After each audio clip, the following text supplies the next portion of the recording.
First thing we see is Vans off the wall. On the side here it is a size 12, says Old Skool, red, a little tag for buying it. Vans throughout, Vans off the wall. Pretty basic box, nothing special. But as soon as we open up, you have the Vans tissue paper. Right here, we have a pair of the Vans Old Skool in the checkerboard in the red colorway. They usually come unlaced, but I laced them up prior to this video.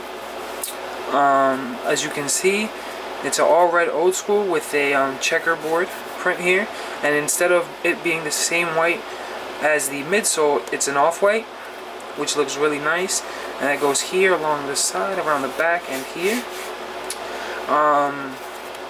Inside it's a pretty basic Vans. It says Vans there, and it always comes with the Vans sticker right there. And here it says the size, as you can see, and that's pretty much it.